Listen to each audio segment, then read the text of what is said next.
Hi everyone, Tim once again with the Word of Life Church. Our address is 3342 Midway Street, Knoxville, Tennessee, 37921. That's the Word of Life Church. Our pastor is Junior Mount, and on behalf of, as always, pastor, the congregation, and myself, to give you an open invitation to come out and be with us for service. I think you'll have a good time in the Lord. Just church that people that we're Christians, we're Christ-like, we want to serve God, want to see souls saved. There's a lot of you out there that of the same mind, and all to come together in the same one mind, one accord. We can see that happen. Not just at our church. There's, as I've said many times, it's not just our church that's going to heaven. Okay, I know there may be some out there that may think that their church is the only church that's going to heaven, but we won't get into that. No, we're not the only churches and people that's going to heaven. And there are other good churches, there are other good congregations, pastors out there. I've said many times that we know of and seen, and been to a few here lately. Visited, preached at a few. And remember those churches in prayer, and remember our church in prayer. We'll do the same. It's a two-way street. We remember each other in prayer, and lift us up, and we'll lift you up into the Lord, and for strength, and to see a great harvest. Who knows? Everybody's still all up about the election, mostly the liberal side, of course. They're still they can't get over this defeat, and this is like they're just not. They're gonna try to every little thing they can do to try to just to throw a wrench in the works, or cause problems, or protest, or whatever. Now, I'm not saying the other side is any better. If it happened the other way, I'm not. I'm just saying, for one thing, I can't stand politics. How many times it's when I don't get into the whole political. There's stuff I like, and and stuff I don't like, and politics is on the don't like list, about maybe 1,000 down on the list, I would say, of things I don't like. But at any rate, that's what we got to do. It's how we elect the people that supposedly represent the interests of the American people, not. But at any rate, it doesn't matter. You say, I disagree with that. It matters who's there in the White House, and who's doing this and who's doing that. Look, people, have you not figured it out at this point? That all of them, I don't care if the president elect, that's the one that's been elected right now, because he's not part of that group or circle up there in Washington. He's out of the loop. He's an outsider. It doesn't mean that he's not going still for the same things that all the rest of these people are eventually wanting to see happen. Because see, everything is going to happen according to the prophetic timetable of God. Now, as I got ready to say earlier, who knows? Maybe, just maybe, our prayers have bought us a little bit more time, or this may just be God giving us the last little hurrah, so to speak, of trying to get in as many souls as we can. And before long, who knows? We might this presidency may not see full term. Something may happen. What, I don't know. I wouldn't mention it on here, but for fear of thinking that I was threatened or something. I'm not. I'm just saying, anything can happen. So I just have to wait and see about that, and pray about it, and we'll quit worrying about it. Like I said, it doesn't either way. They're going toward the same goal, and either way, God's will is going to be done. So why are we worried about what's going on up there? And won't we worry about what's close to home and what we can deal with, and with people? And some of us can't be on a television broadcast that has thousands upon the or millions of watchers and or thousands and or millions of views here on YouTube or something like that. Each of us have to do what we can. Do I wish I had more views, more subscriptions? Well, sure I do, but not because I just want to have my name thrown out there and be part of the group. You see, there's a group of people that's grown around you have to excuse me. We have cats, and the older I get, the more I find I'm allergic to them. So if I'm scratching and itching and rubbing in my eyes, you'll understand why. So please bear with me. But there's something growing around, a newer movement, stuff that's being revealed, and I've talked about it before. The word time locked. Okay, certain things that have been that not just recently been uncovered or unlocked, so to speak, but the popularity of it has grown, and it's like, hey, this is something new. This is getting more people excited about the Bible, about God's Word, about stuff that's going on, and it's, I won't go into it and everything, but people have posted themselves kind of with this thought and this new deal in mind. This, this. Well, I don't want to say a newer belief because it's an older belief. It's just come into vogue now, I guess you call it. Like I said, this just be recently, within a few years rather, really come into itself and come into play rather. And it is, believe me, trust me, it is. I believe that. I just don't want to talk about it because I don't want to solely up the rest of my message, and I'm just trying to make a point here talking about this. And I'll get to the point here in a minute, I promise. A lot of people have structured their entire ministry on YouTube, or maybe they're paying for airtime at a radio, or they're doing blog talk, or something of that nature. Now, some of them are genuinely getting the word out there and what needs to be spoken, but I get the impression there are some that are just getting to the forefront of this because they saw an opportunity and are riding that wave. They're at the crest of that wave on that surfboard, and they're riding high and mighty on it right now. And I could give an example, but if I gave an example, most of you out there that watch me and know some of the stuff I've talked about, that's kind of been a little bit on the outskirts and in the peripheral, and some of those things I've mentioned that have been time locked and everything, you guys will know who I was talking about, and you think that I just hate the guy. No, I don't. I don't hate anybody, okay?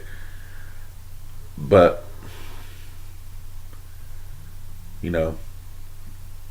it's, you got to be in it for the right reasons, okay? I have no reason to doubt some of these people are, but it's when you try to rub, you're wanting to try to get your name out and rub elbows with these people that are at the top echelon of a certain thing, whatever it may be, part of God's Word, as far as like prophecy or some other stuff or something. If that's your field, you want to get up there and connect with the top people and be right up there with them, and but at any rate, I won't go any further than that. I'll just that's just been kind of one of my gripes here lately, and I'll admit it has been within the last few days. I've had and I don't mean to complain because I know Lord's there and He's helping, but had a rough last, I don't know, probably half a week, something roundabout. Spiritual speaking, fighting, warfare, stuff going on, people, sick, and still remember my father-in-law in prayer. Actually may get to go home. The doctor said in 1 or 2 days. So we're happy about that, rejoicing about that. seeing other people blessed. That I won't mention names or anything like that, but I try not to do that. But had a family that was in need, and they're definitely going to be in need over the holidays. And all of a sudden, a large sum of money, and if you who are watching this will know, you'll know it's you I'm talking about. But coming to a good sum of money to help them out, and it came right on time, because God's a right on time God. He don't come he doesn't come when we think he should. And a lot of us believe and think he should come at when we ask right that minute, right that hey, I can't take this. You've had 5 minutes of adversity, and Lord, I can't take this. You got to come right now and take care of this. Well, sometimes he doesn't. Sometimes the adversity that you go through helps build your spiritual character. The spiritual adversity you go through sometimes builds your spiritual character. And that's a little bit of what we're going to go in today. Be turning with me to the book of Romans chapter 2, and we're going to start at verse 1. Romans is a good book. Brother Paul wrote it. Anything of his writings is it's good. It's of course it's God breathed, God inspired through the Holy Ghost. Romans chapter 2 and verse 1. Looking outside, here's the weather report for the day. Looking outside, and I'm looking through the woods at all brown leaves. All the leaves they're almost gone. We're getting into the depths of winter. They're actually saying, believe it or not, and this kind of goes with some of the end time stuff. They're time weather patterns and such that seems like they're forecasting kind of a severe winter. I'm not sure exactly for what, if it's going to be like a U.S. or wide, or up in Canada, or down, what I can't remember the article was out there. I just kind of glossed over it. But I mean, below zero and staying that way for like days and days and days, at a time, and just everything just froze up and nothing, So we'll have to keep an eye on that. That's I don't doubt it, because like I said, these things are going to come, and they're supposed to come at the end of days. The Bible even says the whole creation is groaning and travailing to be released from the curse that's been under, that we put it under when we made the wrong choice in the garden. Amen.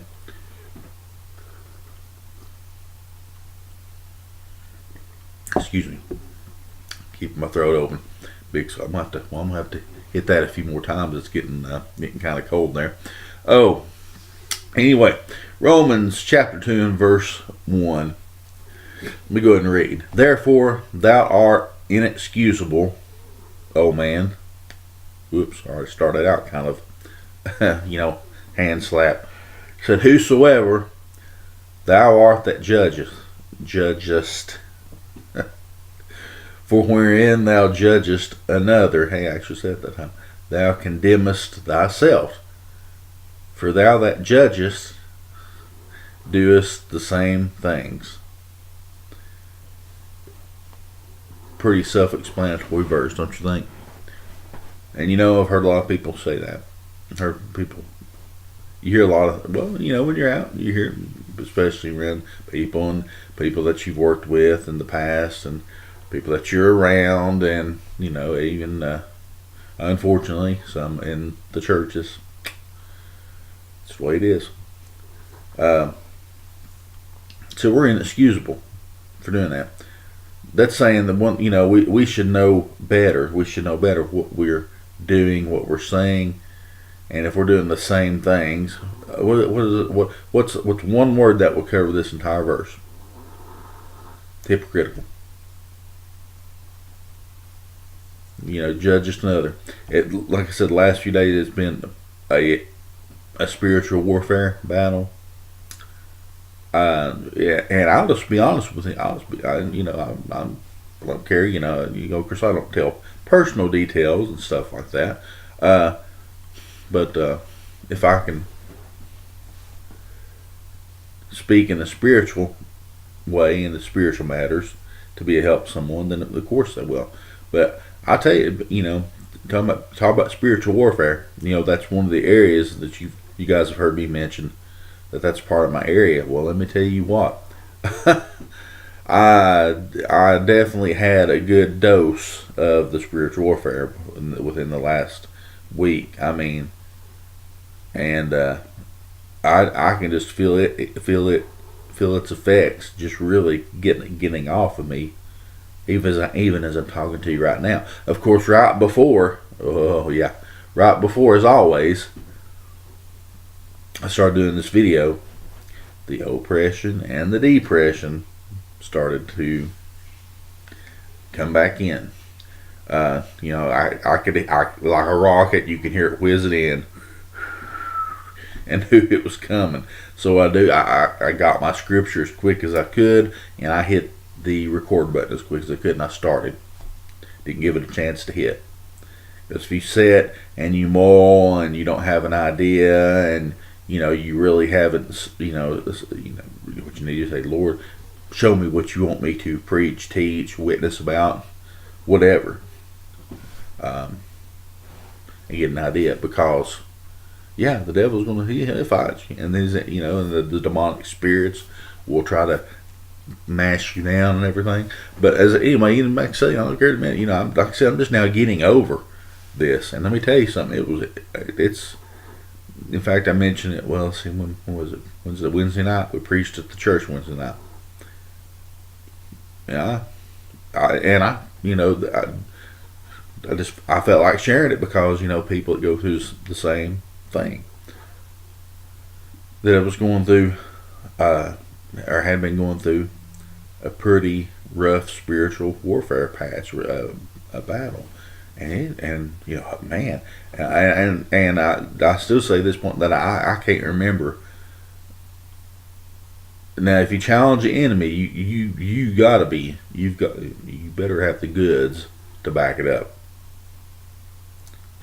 And so let me tell you, this has been one of the hardest warfare periods that I have been through, and I can't remember when.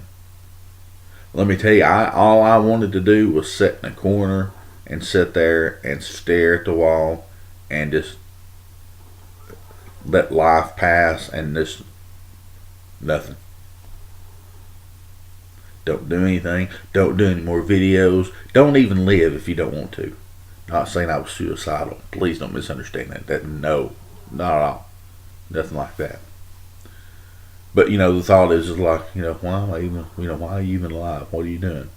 It was that severe, that strong. Saying, brother, why are you telling that son you're weak? No, that's not saying I'm weak. We all go. How many times have people went through this other than me that I don't know about? Maybe even some worse. Maybe even to the point that they did almost take their life. Because let me tell you something. The spiritual warfare, it is no joke. It is no joke. You do not mess around or play around with forces that you do not understand. I'm not saying I was doing anything as far as any kind of stuff, dark spirituality or nothing like that. That's not what I'm saying. But what I'm saying is when you take on the enemy in a situation, or when you stand in the gap for someone, what are you really standing in the gap for someone? There's a lot of people that don't understand this. They'll get someone, they'll say, okay, I just feel led, you so and so, this, you're 15 years old, you hardly know up from what's up and down, but we want you to stand in the gap for this person, this adult that's having these problems.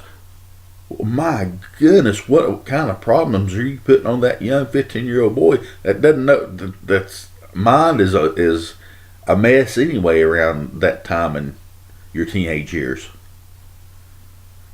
when you take on that, when you stand in the gap for someone, you realize what that you're standing in that gap for that person. You're helping take the load off of that person. People don't understand that. People just say, "Oh, I stand in the gap," and we pray for that person, and the other person will be blessed. You don't understand. The person standing in the gap will oftentimes have to face the same ordeals that person he's standing or she is standing in the gap for. Be it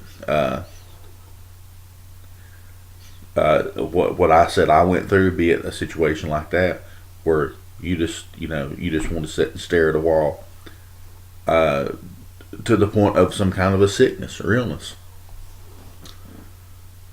Now there's some people stronger and or had more time in the faith. I hate to say stronger because some people can be in it for years and some less years and be stronger than some people. It just depends on your level that you are in God's Word and how much you pray and fast and all that good stuff.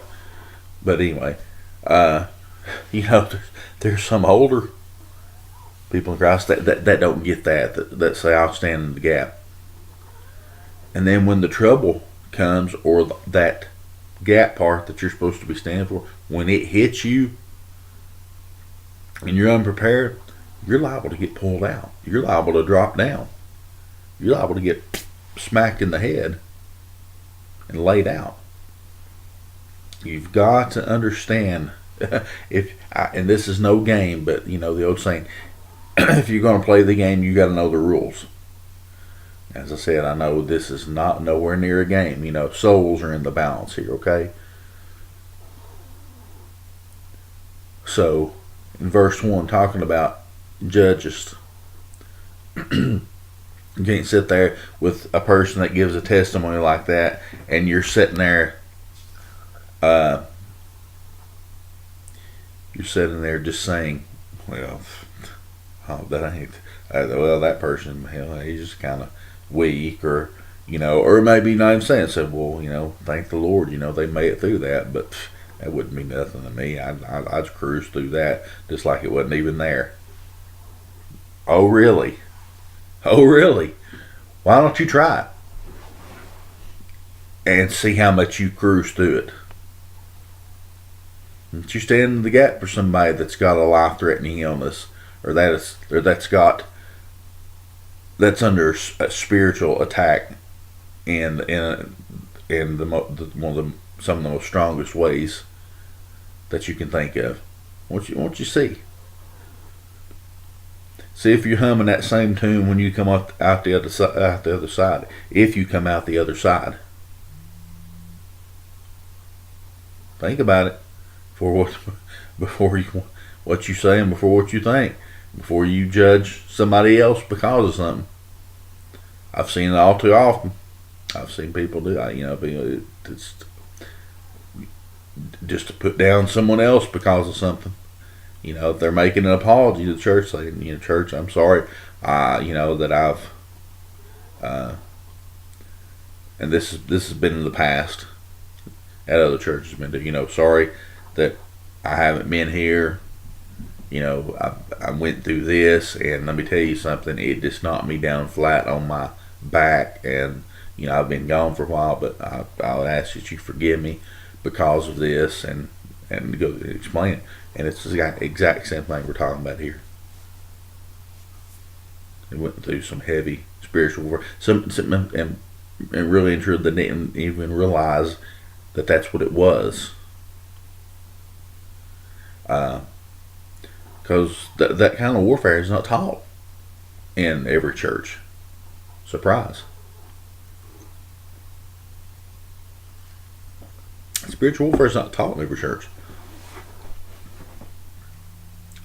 No. I mean, a Pentecostal and some non-denominational, just really depends. And people preach different and teach it different than some people. And there are other denominations that doesn't even, do. You don't mention anything about any kind of demonic possession the demonic spirits, any type of fallen angel activity, the devil or anything, and they just say that that's just a lot of it, especially even, they even come to the point nowadays where say the devil is just an extension of the evil that man does. Of course, that started out in psychological beliefs and everything, and that's crept in the churches. And I'm not here to give glory and everything to the enemy. All I'm telling you is he's there, and he's there to attack you with all the other forces that attack you. And I just want to give a quick small testimony because it went along with this verse. If somebody comes up and says or says, I need prayer because I'm going through a spiritual battle, one of the worst ones I ever went through, the hardest one, I'll say, brother, sister, I know exactly what you're saying. We're going to pray. Because, I tell you, be rough. I mentioned that in church. I told them I appreciate it. None of them took me up on that offer. But I said, I'd rather one of you men, talking to men, when it was brought out in the lesson Wednesday night, I said, I'd rather one of you guys hit me right square in the nose or my jaw or something to that nature than have to fight a warfare like that.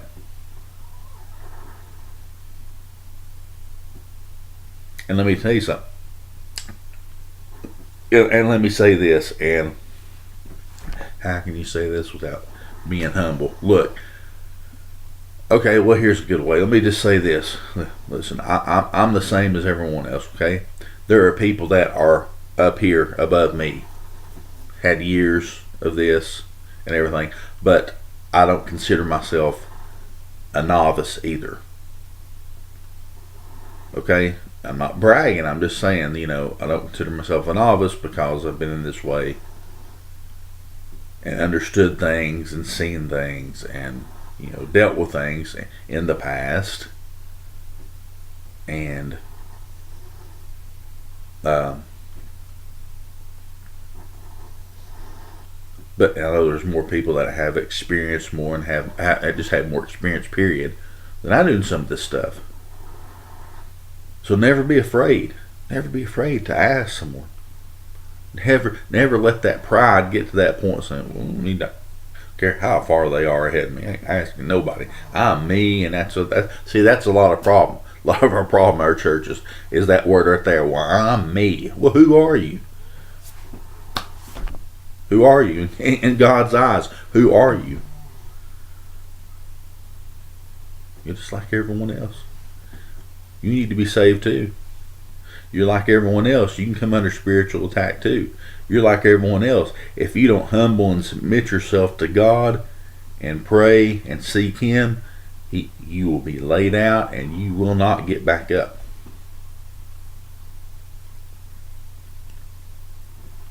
Brother, my goodness. Yeah, well, I'm sorry. There's some people that have been hit so hard spiritually. Or let me go ahead and add this in here. Let's back up to the natural a bit, or hit verbally by someone. And they said, that's it. Never coming back to this church. I'm never going back to any church because all these people are just a bunch of hypocrites and everything. Look, you're going to find that in many, many, many places. And yes, even including church. It'd be foolish for me to say that you wouldn't, or that that you couldn't, that you wouldn't find that in churches, because that's what we're talking about right here, right? Talking about the hypocrite. Well, Paul was talking to the Romans about it.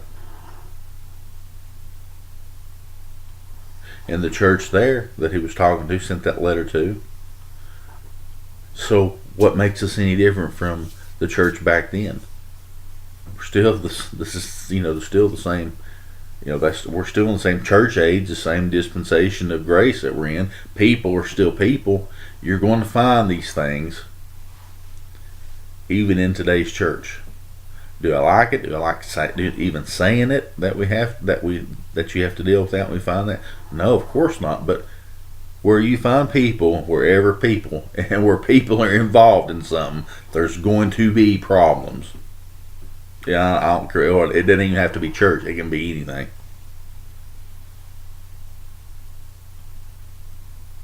So let's use me. I would, especially if someone come up went through this spiritual warfare little period I went through. Judges someone that had come through something and said, no, I'm not saying I did. I'm just saying, no, what I did was really and truly take on more than I should have at a time when I could feel that I was a little bit weak. No, I don't care to share a testimony. I got nothing to hide. Hey, look, I'm an open book when it comes to stuff. I don't care. That's fine. I've took on something a little bit more powerful than I anticipated. Now, I didn't thump my chest and say, "Oh, this person went through this." Well, they're just weak in the faith. That's all that is. So I'd go through that, and I'd go through it, and I just run across that water, and I'd be I'd be fine. Watch what you say. Watch what you say. You will be tried on it. You will be tried on it. How do I know? Because I was tried on it. Now, I didn't. Like I said, I didn't come up in a situation like that and thump my chest. I'll say it this way, put a very, very strong challenge to the enemy. And really it was because it was like, hey, leave them alone, or they've already got enough. It was kind of, in essence, kind of my own little version. Now, I didn't stand up and have people pray for me. It was like, wasn't even in church. It was like, Satan, you demonic spirits, you fallen angels, you army of darkness, leave this person, leave this family, leave this, whatever it was. I can't remember exactly. Leave them alone, and if you have to, you attack me, and we'll go a few rounds.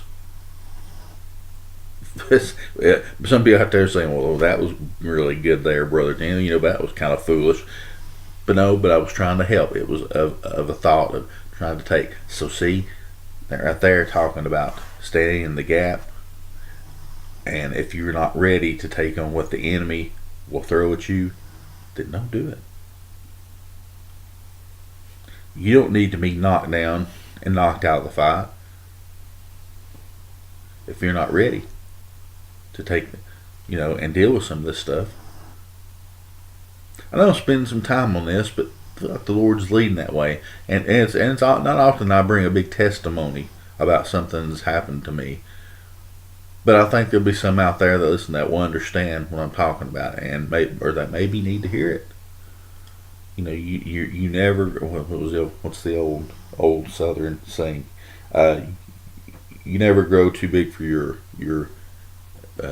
breeches, as they call them, or off the old word breeches, which short pants. But anyway, neither here nor there. But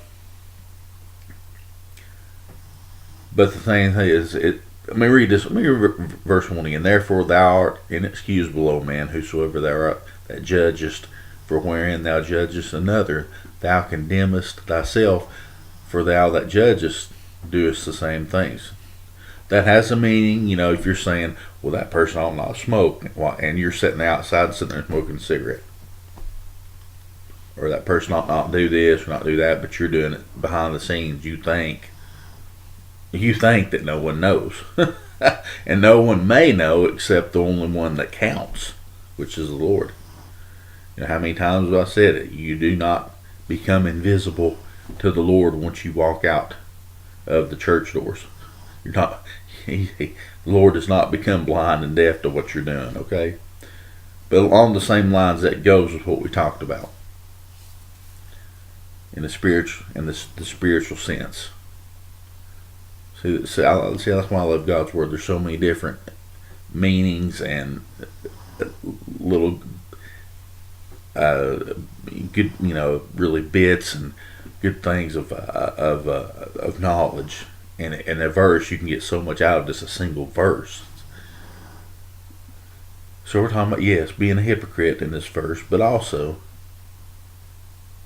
if I could just say something that to go along with that is, well, don't bite off more than you can chew. So isn't that hard to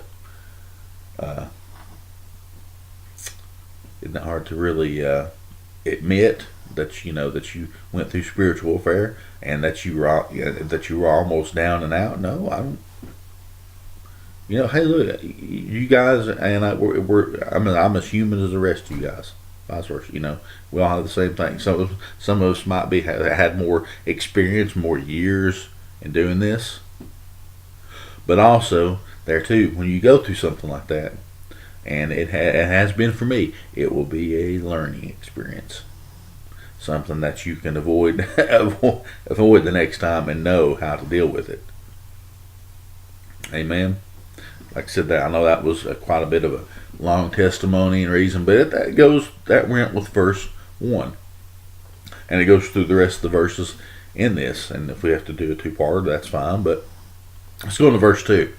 It says, "But we are sure that the judgment of God is according to truth against them which commit such things." Yep, coffee's cold now. Judgment of God is according to truth against them which commit such things.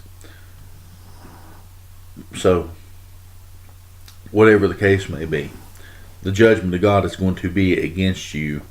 It's going to be held up in judgment against you for what it says right there, that you're doing something, that you're judging someone else doing the exact same thing or doing a variation of the same thing. But you always will come up with an excuse. Well, mine's different because why? Why is it different? Well, it's because it's because of this. Well, if it doesn't matter if it's that much of a difference to it. If you're still doing the same thing that you're judging someone else for, the judgment of God is going to stand against you, and is liable to bring you into an open shame. Amen. It's liable to bring you out and show you for what you are. Show your true colors. Show exactly where you're standing, what you're doing. At one point, God said, there's nothing that's going to be hid, that won't be shouted from the rooftops. Things that men do, it'll be brought out in the open. And we're going to have to give an account of everything said and done that's in this body when the time comes. We stand before the Lord.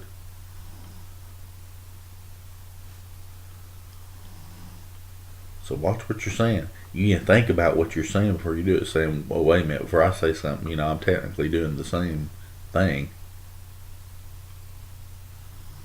And some people so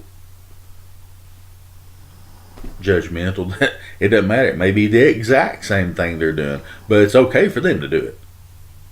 But it's not okay for you to do it. And bro, things going like that? Yes, absolutely, things going like that. Hypocrisy. And I'm not saying that church and all churches are full of hypocrites. No, I go to a church that I have people in there that I have full confidence in, that live a good Christian life, that are Christ-like. Are they perfect? No, none of us are perfect. Of course, that spirit inside of us, we all know is perfect. That flesh is not perfect, but with that spirit, how many times I said we let that spirit come out through this flesh and operate. That's where the good works come in. After that, we've come to the knowledge of the truth, and given our life to the Lord, gotten saved, we are to have those good works after that, that we come to the knowledge of the truth. Verse 3 says, And thinkest thou this, O man, that judgest them which do such things, and doest the same, that thou shalt escape the judgment of God? There you go, right there. Boom. So it's saying even somebody saying the exact same thing. Well, this person is doing this, and I'm doing it, but it's okay for me to do it because I've got reasons to do it. I've heard some of the I'm gonna say it. I've heard some of the stupidest. I'm sorry, I had to say it. Reasons. Well, the reason I do this is because when I was a child, I was treated this way, and and when I'm an adult, that's the point. You're an adult now. You're no longer a child. You've put away childish things. If it's something that happened to you as a child, if you were treated a certain way, say you grew up in a house that you were a stepchild in, and one of the parents, whichever one it was, that wasn't your actual parent, treated you horrible, and maybe the other spouse just allowed it and didn't do anything about it. That does not give you an excuse as an adult for whatever, to act a certain way or whatever. Okay? It doesn't give you the right to do that. That's what it's saying right there. Just because of, well, I have a reason for this. Well, no, maybe this person has the same reason, or has actually more of a reason that you just don't know about. But they're not acting like that. So why are you doing it? This just shows the pitiful state of mankind. How we are and how we do. We call each other out, yet we do the same things. We fight, we war. We're against each other because of our skin color. Now, when it comes to the religious part, I don't give on that at all, because I know that Jehovah God is God, and His Son Jesus Christ, with the Holy Ghost, making out the Trinity. I know God is God. I know I am, as Moses said. He said, "Who am I going to say that sent me when I go to see Pharaoh?" He said, I am sent you. Now that's something I won't back up on. Other things, hey, we'll talk about, discuss, but that's not open for debate. I know, as I love that song, I know in whom I have believed in. The Son of God, the Lord Jesus Christ, for forgiveness of sins. If you don't get that right, none of this other stuff's going to be right, and then when you die, to judgment you will go.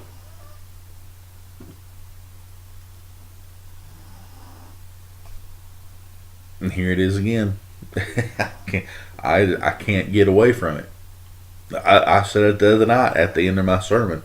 I can't get away from it. It's like every time I bring a message, the Lord brings us in. But maybe that's good. Maybe it'll be hammered in enough people's heads that people will know. It's going this right here, this what I'm doing, all this out here, all this I'm looking at out here outside, a beautiful day. All this is going to come down to you hearing one of two things. Enter in, thou true and faithful servant, or depart from me, ye that work iniquity, for I never knew you. Everything in your life is all going to come down to those two things right there. And the Lord's saying that, one of those two things to you. All of it. Every bit of it.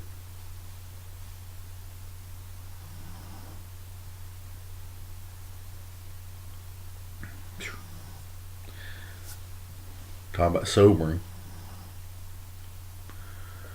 You know, when you put it that way and say something like that, you think, and you shouldn't, because you know it's still a real thing. You think, well, my goodness, I let this spiritual warfare kind of take me down for 3 or 4 days, and I didn't do anything, and just miserable, feeling miserable and everything. But don't beat yourself up about something like that. Look, those things are going to come. Those things will come. But if you are a child of God, either way, if your calling is a spiritual warfare calling, even down to you just being, and I'm not saying one's greater than the other, and you being just someone that sings in the choir, whatever, it can be anything. The spiritual attacks are real, and they will knock you down if you don't pray and you seek the Lord. And I'll say this: watch what you say, because you'll be judged on what you say, and you'll be tried on what you say. Think of one person that didn't say anything of that, but experienced more than I've ever and will probably ever go through. Who am I talking about? Job.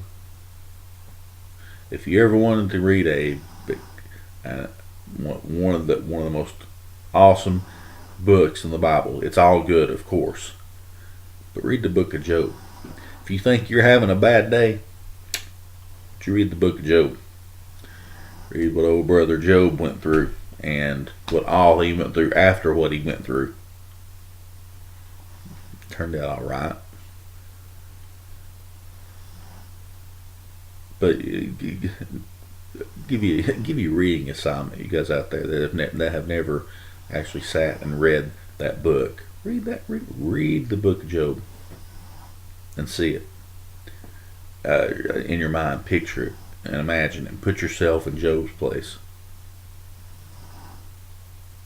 and you'll see what I'm talking about. Next time you're feeling down, complaining, walking along, out, just mad, and a lot of times you don't even know why you're mad. That's part of that spiritual warfare. And like I said, I'm not down anyone that is going through the spiritual warfare. It can also affect you physically too.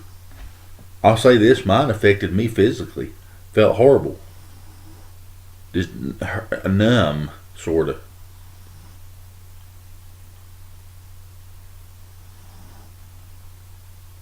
But if you're out, if you manage to drag yourself out, maybe not actually drive yourself, but maybe go out with your spouse or something and everything, and you're sitting there and you're sitting there grinding your teeth, and you're just mad and infuriated, and mad at everything and everybody, and you don't know why, and it's you're mad at the enemy, especially if you're a Christian and you know where it's coming from. But also too, you can even get foolish enough to be mad at God, when God's the one you need to turn to pull you out of that, to give you the strength to get through it. But you get out, walking around people. Maybe you go inside the store for something. Instead of sitting in the car, so you say, yeah, I'll go in the store with you, or something like that. And you're out in the parking lot, you walk past someone that's in a wheelchair, maybe doesn't, both their legs are gone, or walking along with someone and see someone that has some kind of, and I say this respectfully, with a type of mental retardation. I mean, I'm being serious when I say that. And hearing them talk and everything, it breaks your heart for one thing. It makes you realize just how thankful you should be.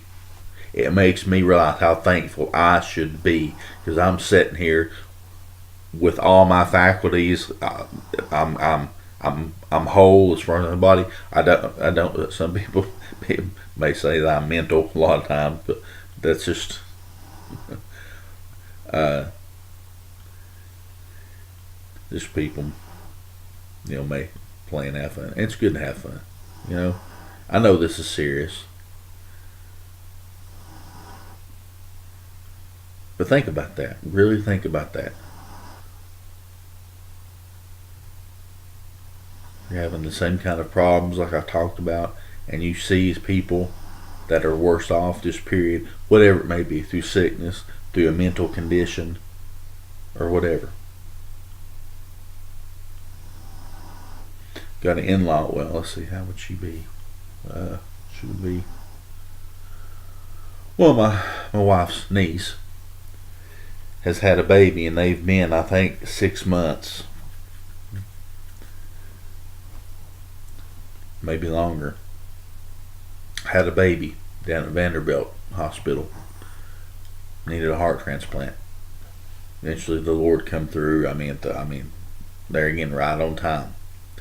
Come through, and the baby got healthy enough. He'd been taken off the heart donor list, and there didn't look like there was going to be any hope. But after praying, God moved on it, and a new heart was put inside of him, and that was a miracle. But just listen to some of the other things that she was going through, that they went through during this time, her and her husband. I went through half of what they went through. The children and the marriage and everything. And like I said, I don't name names. That's unimportant. I'm not saying their name's not important. They're important. Well, what I'm saying is pointing out their circumstances. Now I know this is kind of a little variation of what we'd be reading here in Romans about judging one another and such. But think about it. Think about what I just said. Imagine yourself being a lot worse off than you are. Like I said, I know it's no joke.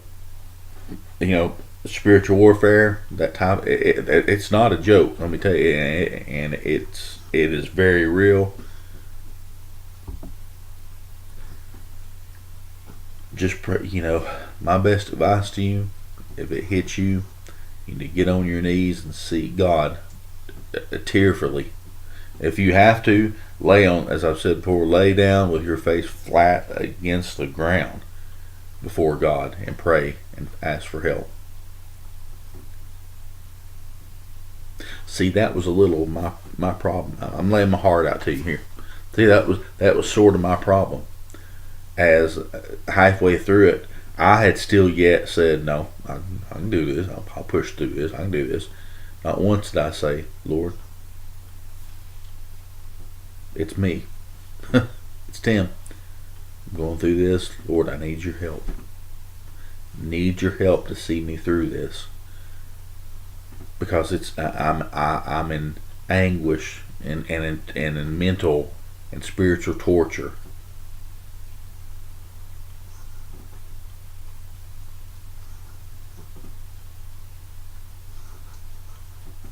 Didn't come to the Lord right away like I should have. And if there's a lot of people out there, any preachers, teachers, anybody that's went through this, if they would actually come and come tell the truth, if they went through this, they probably would say a lot of the same things. But a lot of people don't want you to know how tough that they're not. Everybody's got to put on this facade and say, "Well, I would never do that, so I can do." One thing, that's another thing. If you say in the circumstances, well, if I went through it, I would never do anything like that. You will eat your words. You will eat your words. You say, I would never do it. You never say never. Because you will find yourself doing exactly if not worse, than what you said that you would never do.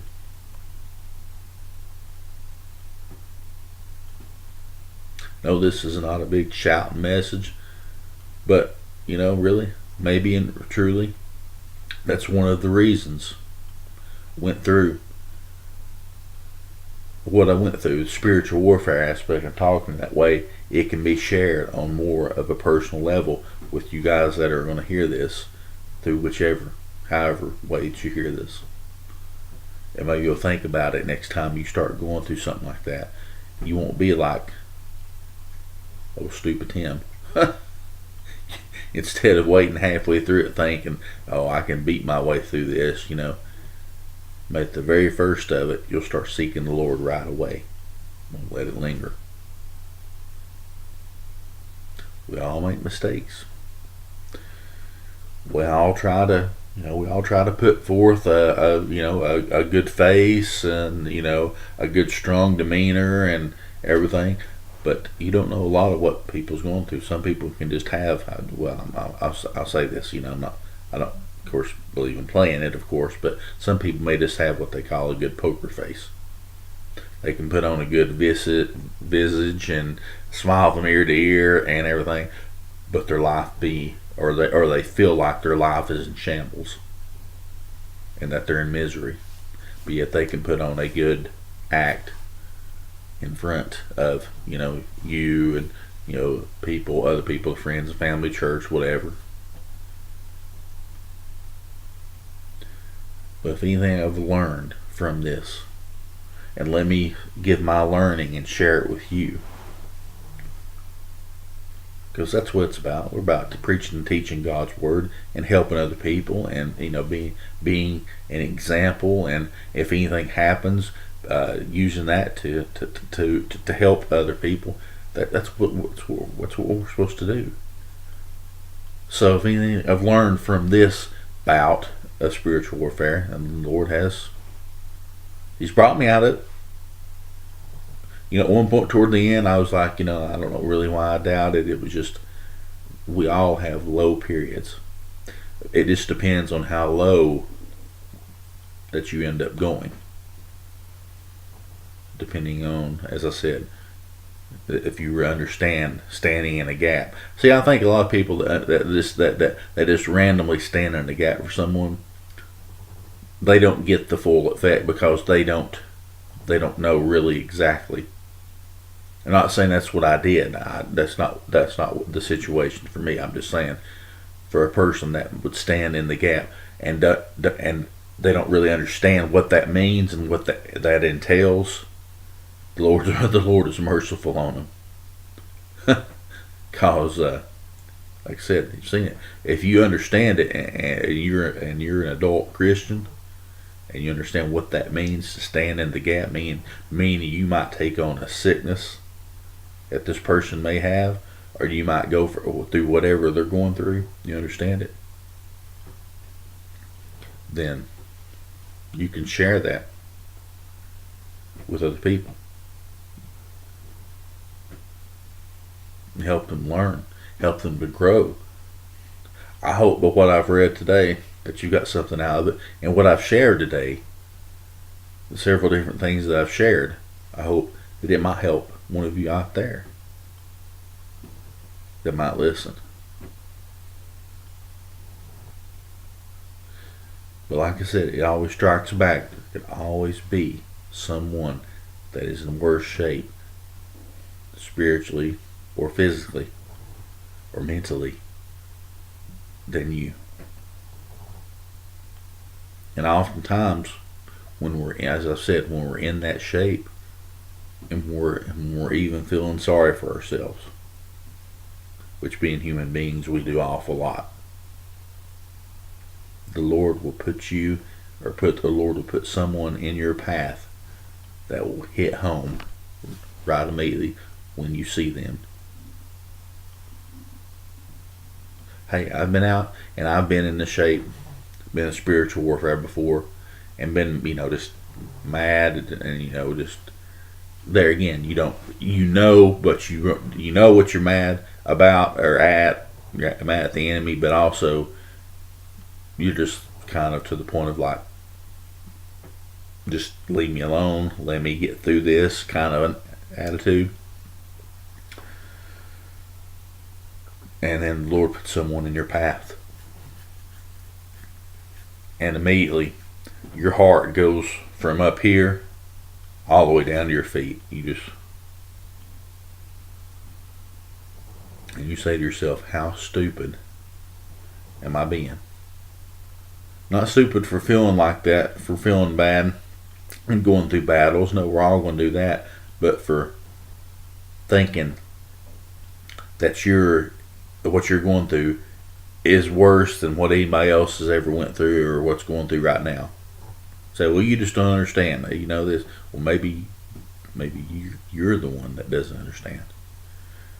And the Lord's trying to get a hold of you by putting someone in your path that is a lot worse off than you are.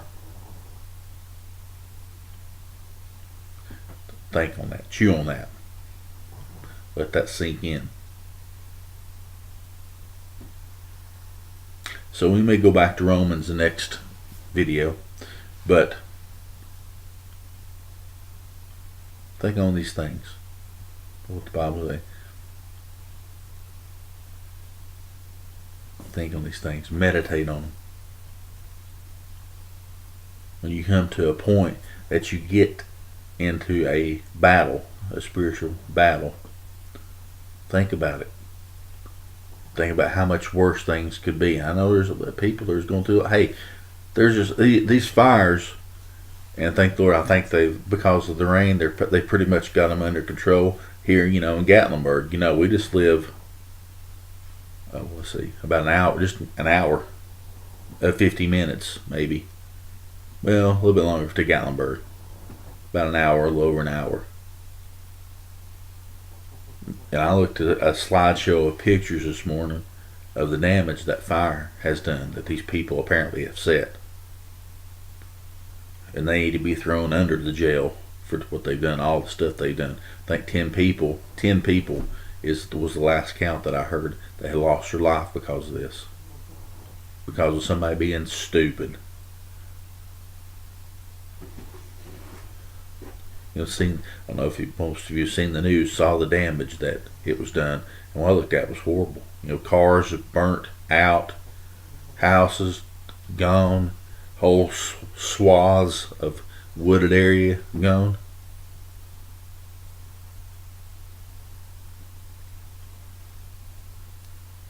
So if you're sitting in your nice house today with the roof on, with the heating and air on, a beautiful day outside, saved, on your way to heaven, you better give thanks to God today. If you don't do anything else, if you don't even pray for more than 5 minutes, you better give God the glory and the thanks for how He's blessed you.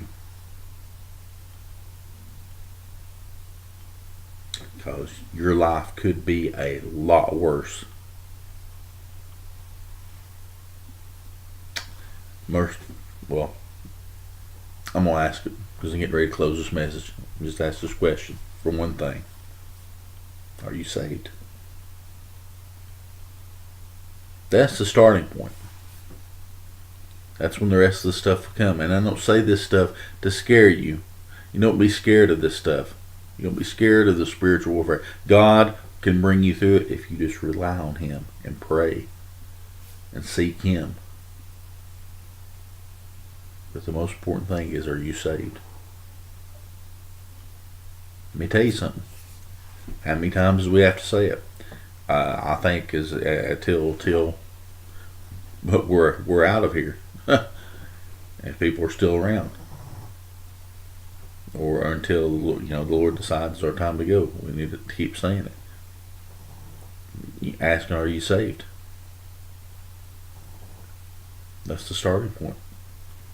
That's where everything else is going to flourish from there. Look, don't keep your eyes on this whole election, the way things are going. Hey, let me tell you, the Bible says they'll cry peace, peace, and then sudden destruction will come upon them. just because things are looking good, and we may have, hopefully, like I said, a sort of reprieve to maybe have more of a harvest, to get more people in the kingdom. Let's take advantage of it.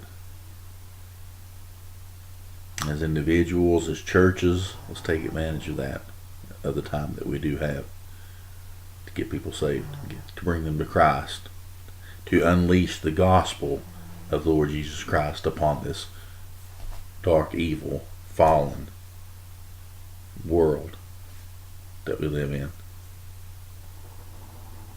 Amen. Amen. We're going to close right there. Appreciate you taking the time out to listen. Like I said, I hope something, God's word, has been said that will help you. Hope the testimony I brought forth will help you and make you think. Not that I'm some great teacher or great anything. No, I'm not. I'm human just like you. I'll go through things just like you. You'll go through things just like I do. And physical, mental, and spiritual. No matter what level that you're on. So at any rate, you want to sign off right now. Share this video. Like it. I want to see more subscribers. I want to see more coverage, because I want to see God's word put out there and people get saved. That's the most important. Not to be great and grand and be rubbing elbows with the top people that's in, this, and like I mentioned earlier. No, nothing like that. I won't even get into that anymore. It's about getting people saved. Okay, that's let's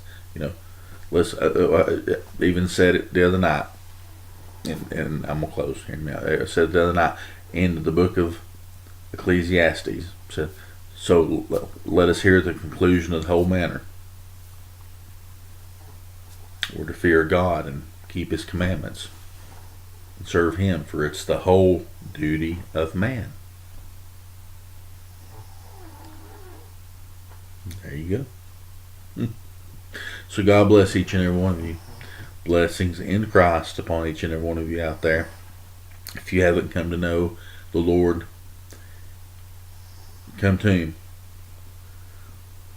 while He's still pulling and asking and tugging, while this dispensation of grace and this period continues to go for however long this cycle may go. Hopefully it'll go long enough that we'll get more in. But you got to consider too, we're not guaranteed as individuals.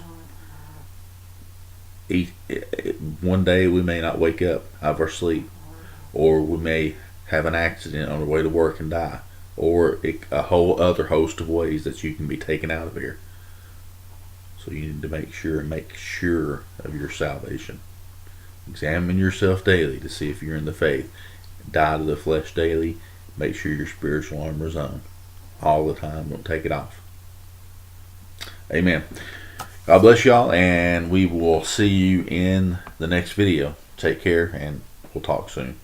Bye now.